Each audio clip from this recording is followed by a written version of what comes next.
Bon à tous, Boker Tov, bienvenue dans notre petit cours hebdomadaire sur la Parashat à Shavua Rabotai. Et cette semaine, nous terminons le livre de Vaïkra. Eh oui, Parashat Behar Bechukotai, encore un doublon pour terminer le livre du Lévitique, le livre de la Kedusha. Alors, comme on l'avait expliqué la semaine dernière, dans la Parashat de Hémor, il nous manquait le troisième pilier. Pour qu'il y ait rencontre, donc Doucha, rencontre avec Akadosh Baruch Hu, on a besoin donc de ces trois piliers qui sont Anashim Gdoshim, une identité qui veut rencontrer le Créateur, Zmanim Gdoshim, les Moadim, et il nous fallait également Makom Kadosh. Eh bien, ça y est, on y est.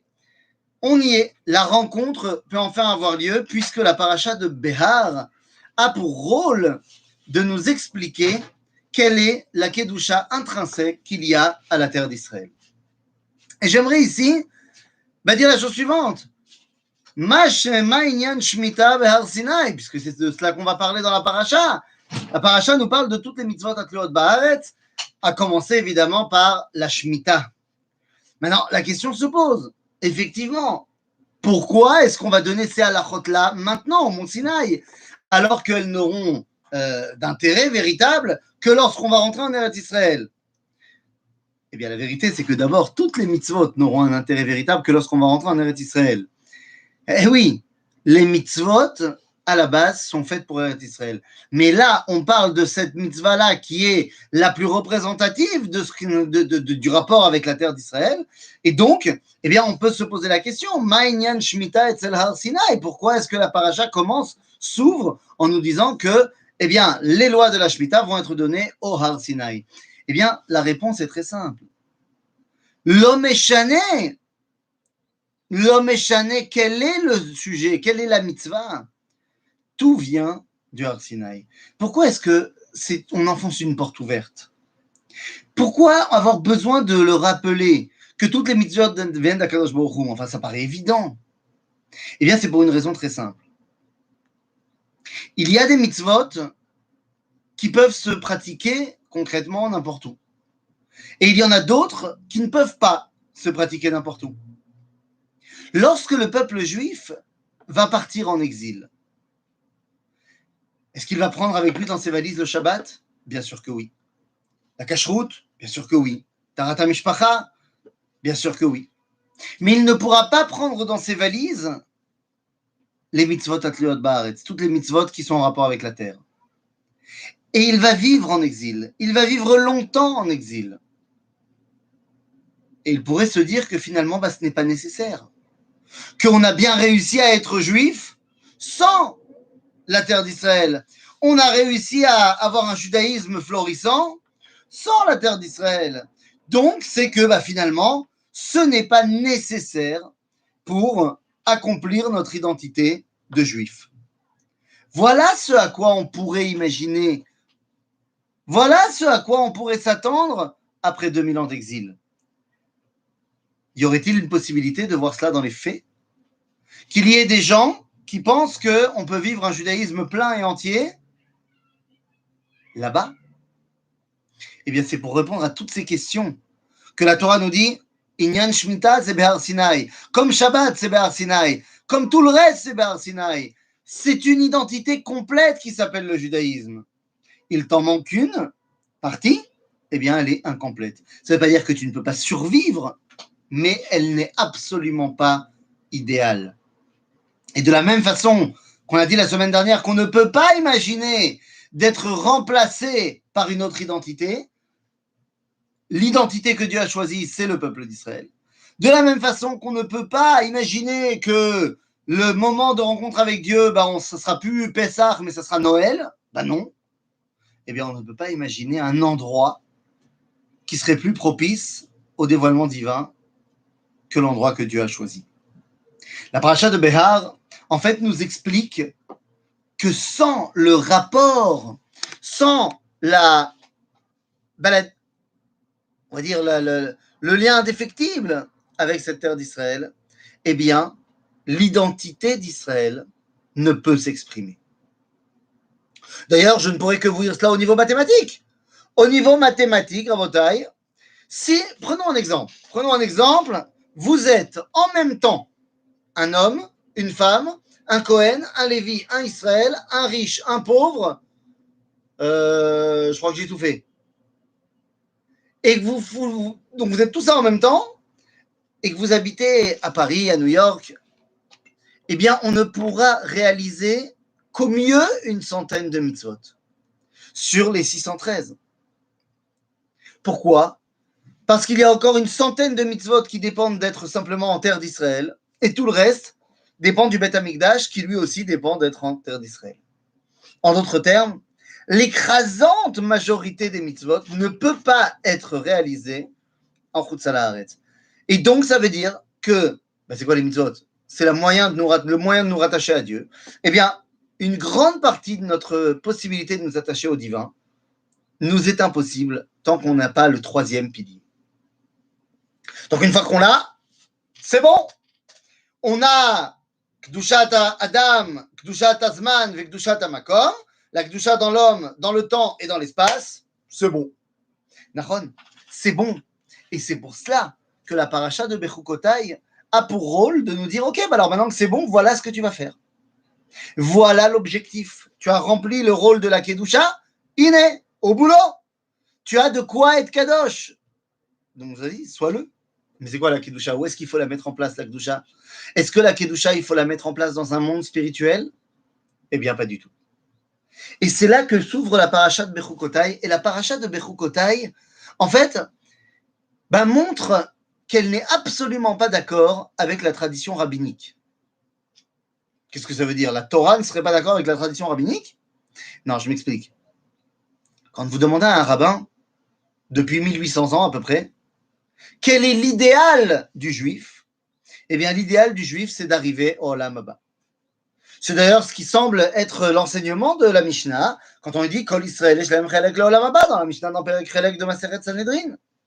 C'est d'ailleurs, si vous regardez les tfilotes, oh là là, combien on va retrouver cet idéal d'arriver au Olam Haba. Shabbat, on va dire la chanson, le piyut, El Adon al Kol HaMaasim, Baruch Umvorar, Befi Kol HaNeshama, Godlo Vetuvo, Malé Olam. Et ensuite, on va terminer par quoi? On va terminer en disant que le but du jeu, c'est d'arriver la vie, l'imot, à Mashiach ou le Chaye Olam Haba. Bevadaï. Bevadaï. La vie, le Olam Haba, c'est le but. D'ailleurs, c'est comme ça qu'on nous explique tout le temps. Seulement, d'ailleurs, combien de fois on a entendu, si tu fais ça bien, tu iras au Olam Haba. Tu vas avoir un Olam Haba de Ligue des Champions. C'est éphémère, mais c'est pas du tout ce qui a marqué dans la Torah. Dans la Torah, il y a marqué l'inverse. Il y a marqué Im bechukotai telechu vet mishpot vet mitzotai tishmeru vasitem otam. C'est si vous faites tout ce que j'ai demandé, je m'attends à ce que Dieu me dise, vous aurez un Olam Haba, la méadrine. C'est pas ce que la Torah nous dit. La Torah nous dit, si vous faites tout ce que j'ai demandé, alors, venatati gishmechem beitam. Et je donnerai la pluie. Mais qu'est-ce que ça veut dire, je donnerai la pluie? Venez, juste on traduit en français actuel. Ça veut dire, vous aurez un gros compte en banque. Oui, dans une société qui a 99% agriculteurs, venatati gishmechem beitam ve'aretz ten pirio, et la terre donnera son fruit. C'est-à-dire, vous aurez une très bonne récolte, donc vous aurez beaucoup d'argent. En d'autres termes, vous aurez l'abondance matérielle. Voilà ce que la Torah promet si tu fais tout ce qu'il faut. Tu fais tout ce qu'il faut, tout ce que Dieu il a dit, tu seras très riche. Abondance matérielle. La Torah ne nous parle pas du Olam Haba. Ça, c'est incroyable. La Torah ne me dit pas si je fais ce qu'il faut, j'irai au Olam Haba. Non. Bizarre. Bizarre. Bélette. C'est caché merde. Pourquoi est-ce que la Torah ne me parle pas du Olam Haba? Pourquoi est-ce que la Torah, tout simplement, va me parler de Olam Hazeh? La Torah me dit, si tu fais ce qu'il faut, tu auras un super Olam Hazeh. Et la Torah me dira tout à l'heure, dans la suite de la paracha, si tu ne fais pas ce qu'il faut, ton Olam Hazeh, il sera pourri. Ah, tu dis parce que la Torah s'adresse de base à ceux qui vont au Olam Haba. Tu dis de toute façon, Kol Israël Eshlem Chelek Leolam Haba, donc c'est pas la peine d'en parler. C'est un fait mode, mais comment tu sais que Kol Israël Eshlem Chelek Leolam Haba si la Torah n'en parle pas? Peut-être qu'il n'y a pas de Olam Haba. D'accord? C'est parce qu'on est Israël qu'on nous donne la Torah. Oui, c'est vrai, mais ça n'a rien à voir avec la récompense qui est ou dans le Olam Hazé ou dans le Olam Haba. Le Ramchal, dans son introduction du Mesilat Yesharim, Rabbi Moshe Chaim Luzzatto, nous dit la chose suivante. Nous dit que le Olam Haba, hein, eh bien, c'est ce qui arrive quand on a fait le Olam Hazé. En d'autres termes, ton Olam Haba, il varie en fonction de ce que tu as réalisé bah, Olam Hazé. En fait, le Olam Haba n'est que fonction du Olam Hazé. Bon, mais ce n'est pas encore une véritable explication. Pour savoir pourquoi on n'a pas du tout mentionné le Olam Haba dans la Torah, eh bien, on va aller demander au Rambam. Le Rambam, il a commenté toute la Torah. Peut-être que lui, il a une idée. Pourquoi ne parle-t-on pas du tout du Olam Haba? Le Rambam, il a une réponse très rambamique. Il dit, tout simplement parce que le Olam Haba, on ne sait pas ce que c'est. On ne peut pas vraiment savoir ce que c'est.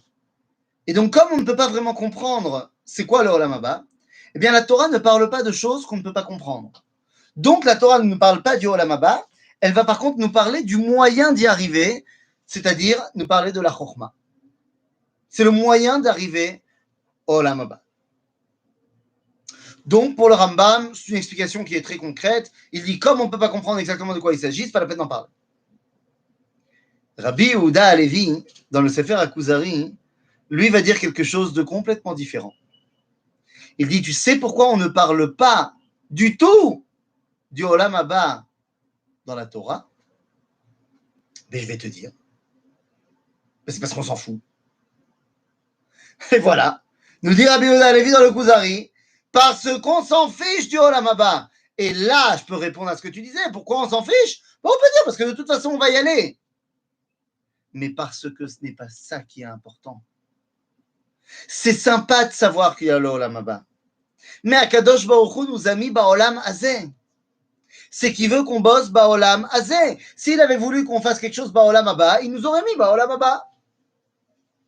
Et c'est ce que nous dit Rabbi Yehuda Halevi. Ma shechashuv, c'est Olam Hazé. C'est le Olam Haba. Mais attendez, si ce que je dis est vrai, et c'est pas moi qui le dis, Rabbi Yehuda Halevi le dit, donc c'est vrai. Comment ça se fait que pendant 2000 ans, on ne nous a pas parlé de ça du tout? Bagalout, Aolam Hazé, il est pourri. Il n'est pas entre nos mains et il ne fait pas plaisir pour nous, Am Israël. Donc à partir du moment où on est parti en exil, il a fallu que les rabbins nous donnent un idéal auquel on pouvait se rattacher. Cet idéal ne pouvait pas momentanément être à Olam Hazé. Donc, on nous a donné un autre idéal. Et on s'est rattaché à un idéal métaphysique, à Olam Haba. Ce que disait par exemple Rabbi Nachman de Breslav, on raconte une histoire qu'un jour, il entend deux juifs se disputer sur le Olam Haba, Olam Hazé, et Rabbi Nachman leur répond, vous savez, c'est évident qu'il y a le Olam Haba, parce qu'il y a marqué dans la Mishnah, Kol Israël Eshlem Chelek Leolam Haba. Mais il faut une grande émouna pour croire qu'il y a Olam Hazé. Parce que ici, c'est Akol Geinom. C'est intéressant. Lui, il vit dans une époque où être juif, c'est terrible. L'Ukraine de 300 ans, c'est pas un endroit où il fait bon vivre pour être juif. Et donc il te dit, Machikorepo, c'est là, Olam Hazé, c'est Geinom. Puisque Olam Hazé, c'est quelque chose qu'on doit pouvoir construire. Ici, on peut pas construire. Aval, à l'époque de la Torah, à l'époque du Tanakh, où nous sommes sur notre terre, eh bien, nous pouvons faire de cette terre un Olam Haba. Et donc, nous avons pour rôle de transformer Olam Hazé en quelque chose d'extraordinaire. Et c'est la raison pour laquelle la Torah, elle ne parle que de Olam Hazé. Pour te montrer que c'est ça l'idéal du judaïsme. L'idéal du judaïsme, c'est d'être capable de prendre ce monde et de le transformer en quelque chose d'énorme. C'est exactement de cela qu'il s'agit.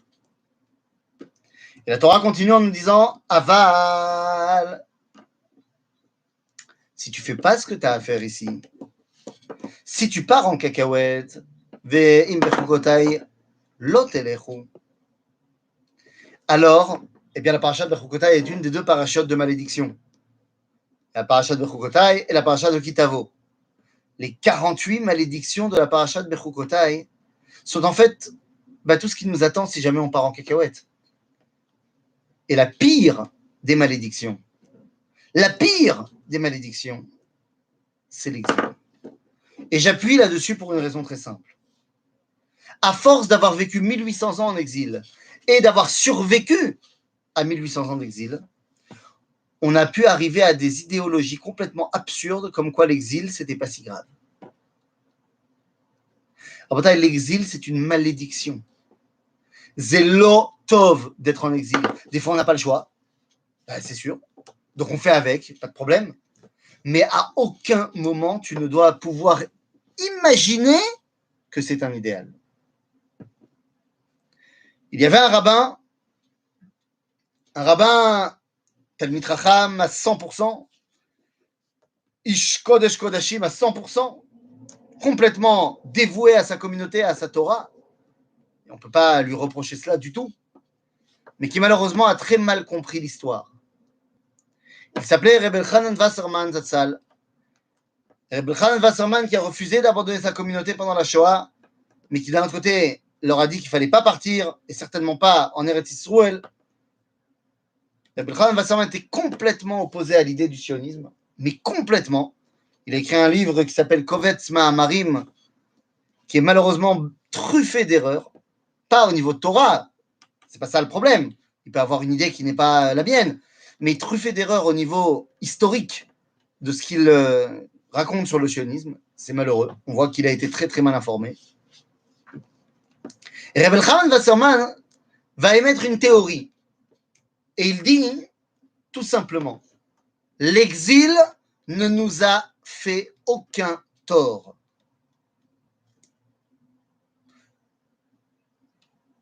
Au-delà de l'erreur historique terrible, et Reb Elchanan et toute sa communauté vont mourir dans la Shoah, malheureusement. Et c'est pas, je dis pas que c'est à cause de ça, Chas Shalom. Je dis que c'est, en termes de l'exil ne nous a fait aucun mal, ça se pose là. Même si lui, il parlait pas au niveau physique, il parlait au niveau Torah.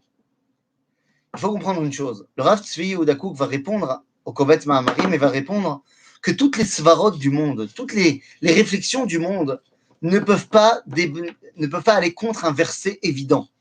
Or, le verset nous dit, dans la parashat Bechukotai, au chapitre 26, au verset 38, Ve'achla etrem eretz oivechem. L'exil, la terre de vos ennemis va vous dévorer. L'exil est une malédiction. Elle est une malédiction au niveau physique du peuple juif, et ça, je n'ai pas besoin de vous expliquer. Mais elle est une malédiction au niveau torani également. Et là où se trompe grandement Reb Elchanan, de dire que l'exil ne nous a fait aucun tort. Et vous savez, il y en a plein qui disent, mais regarde, attends, on est en exil, mais regarde tout ce qu'on a réussi à produire.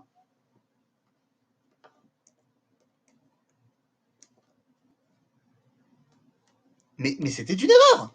Pour ce qui est du projet joséphique, de faire germer l'exil, c'était une erreur. C'est pour ça que Yosef doit faire tchouva et doit devenir Mashiach ben Yosef, ce qu'il a fait. Ok? Même au niveau Torah,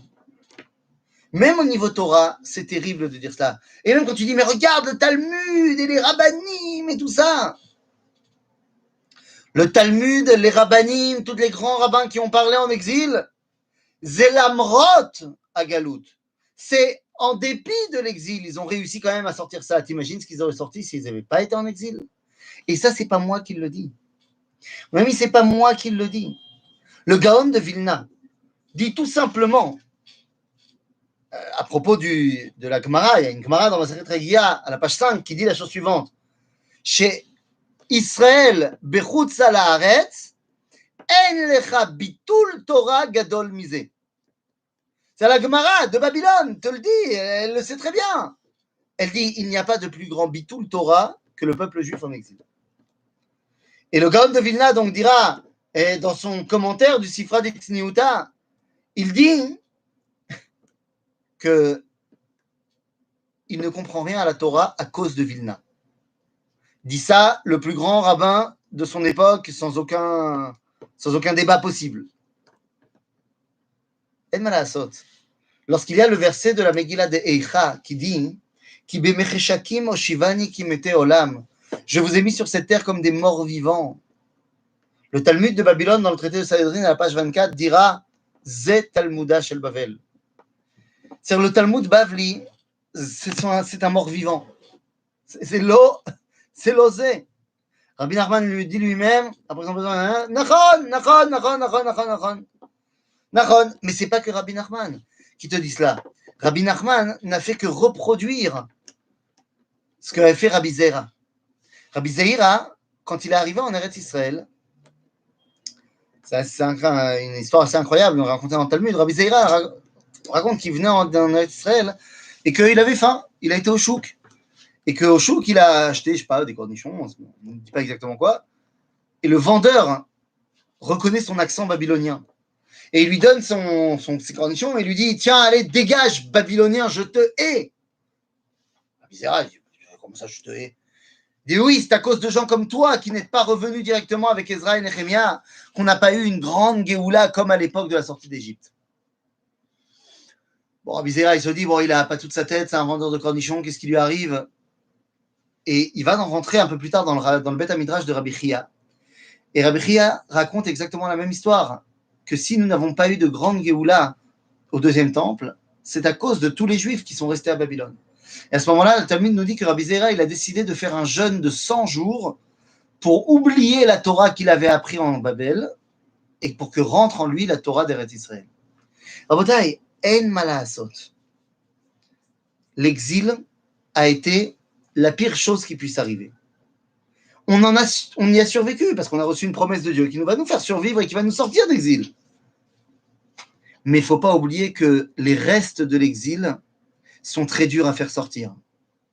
Comme disait Manitou, le Rav Ashkenazi, le Rav Yehuda Léon Ashkenazi, disait il est beaucoup plus facile de faire sortir un juif d'exil que de faire sortir l'exil du juif. Et c'est exactement ce qui est arrivé au début du XXe siècle. Au début du XXe siècle, lorsqu'un Israël commence à revenir en Eretz Israël, eh bien, on peut voir des travers de l'exil revenir, rester collés à ce peuple juif qui renaît.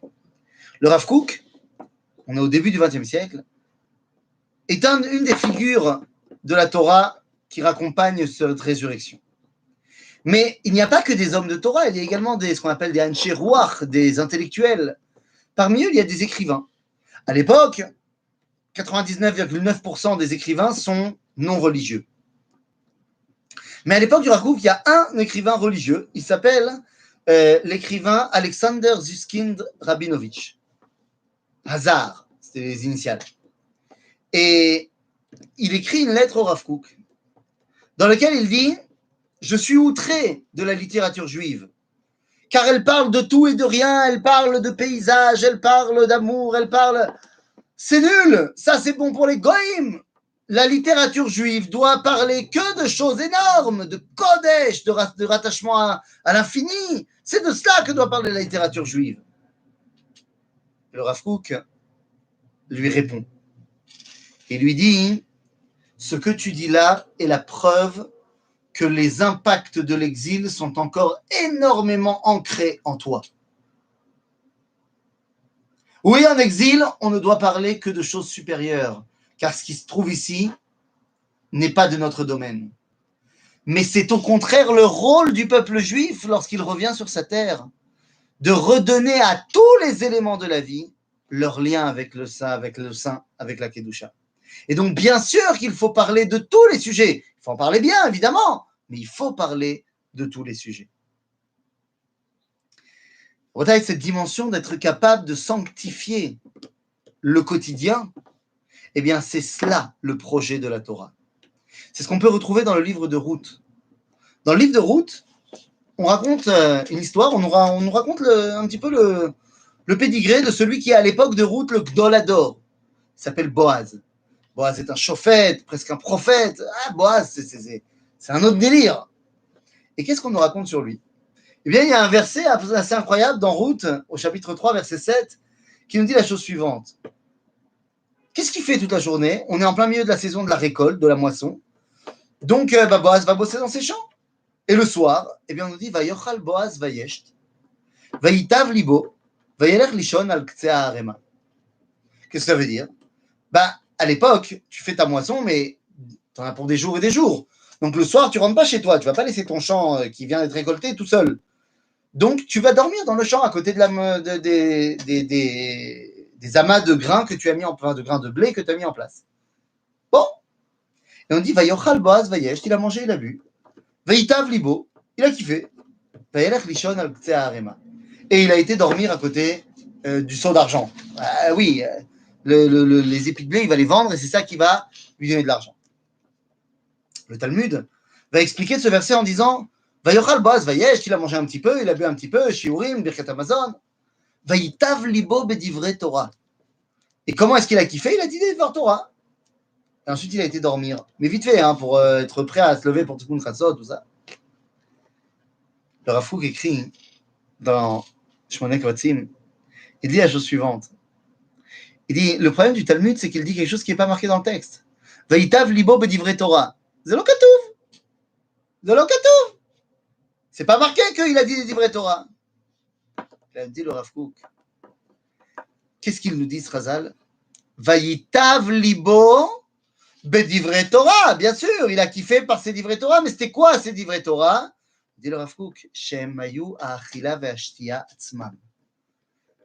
En d'autres termes, les divrei Torah de Boaz, c'est pas qu'il a ouvert une Gemara et qu'il a dit comme ça c'est marqué dans la Gemara. Boaz, il a fait un Dvar Torah, tu sais comment? Boaz a mangé et il a bu. Quand Boaz mange, c'est un Dvar Torah. Quand Boaz boit, c'est un Dvar Torah. Alors, si la galoute a été imposée à Israël, pourquoi la Géoula, en tant que retour à Tzion, reste-t-elle un choix? Ah, mais ce n'est pas un choix. Ce n'est pas un choix. La Géoula, c'est-à-dire le retour du peuple juif à Israël, a été imposé par Akadosh Baruch Hu. La preuve, c'est qu'on est là. Le choix, il est au niveau individuel. Comme à l'époque de l'exil. Il y a des gens qui ont choisi de rester vivre en Israël. Begalout, Be'artzam. Mais ils ont pas décidé de rester vivre là-bas. Et il y en a qui ont décidé de partir, de suivre le mouvement. Il y en a à qui on n'a pas laissé le choix. C'était en général l'aristocratie, les dirigeants. Et de la même façon, il y a des gens à qui on n'a pas laissé le choix et qu'on a pris avec eux en Israël. C'est ça. Mais le choix, il est toujours individuel. Alors que ce qui est imposé par Dieu est du domaine du collectif. Donc je disais, Boaz, lorsqu'il boit, c'est un Dvar Torah. Lorsqu'il mange, c'est un Dvar Torah. Il n'a pas besoin de dire un Dvar Torah. C'est ça la madriga d'Eretz Israël. Que tout ce que tu fais est Torah. C'est pour ça que le Rav Tzvi Yehuda Kook, il avait l'habitude qu'à sa table de Shabbat, il n'y ait pas de divrei Torah. Pour ne pas que les gens ils pensent que la valeur du repas de Shabbat, c'est à cause des divrei Torah. La valeur du repas de Shabbat, c'est le repas de Shabbat. Ne l'oublie jamais. Bon, nous, on n'est pas au niveau du Rav Kook, donc on peut faire des divrei Torah, le repas de Shabbat. C'est mieux ça que de dire des bêtises. Tout ça pour dire, Rotaï, que la galoute, doit prendre fin. Et notre paracha nous dit, elle va prendre fin, t'en fais pas. Mais là, le problème de la fin de la paracha, c'est quand elle nous dit qu'il va effectivement prendre fin cet exil, la Torah n'est pas claire. La Torah nous dit comme ça, Oaz yikana levavam, ve'az yirtzu et avonam. Nous dit la Torah que peut-être ou lorsque leur cœur reviendra, alors je remènerai la Géoula. Ou peut-être, ou lorsque, Oaz, c'est un verset très bizarre, chapitre 26, verset 41, Oaz, à tel point que ça va amener une marloquette entre Rabbi Eliezer et Rabbi Yoshua dans le Talmud, à savoir, est-ce que la Géoula dépend de la Teshuvah ou pas? Si tu dis Az, lorsqu'ils auront fait Teshuvah, alors je les ramènerai. Donc ça veut dire que la Géoula dépend de la Teshuvah. Mais si tu dis peut-être qu'ils vont faire Teshuvah et je les ramènerai, ou peut-être pas, et je les ramènerai quand même. Donc Rabbi Eliezer dit que la Géoula dépend de la Teshuvah. Rabbi Yoshua dit que la Géoula ne dépend pas de la Teshuvah. Vemitzodek. Rabbi Yehoshua. Rabbi Yehoshua est celui qui a gagné. Lama, et bien tout simplement parce que regardez ce qui s'est passé.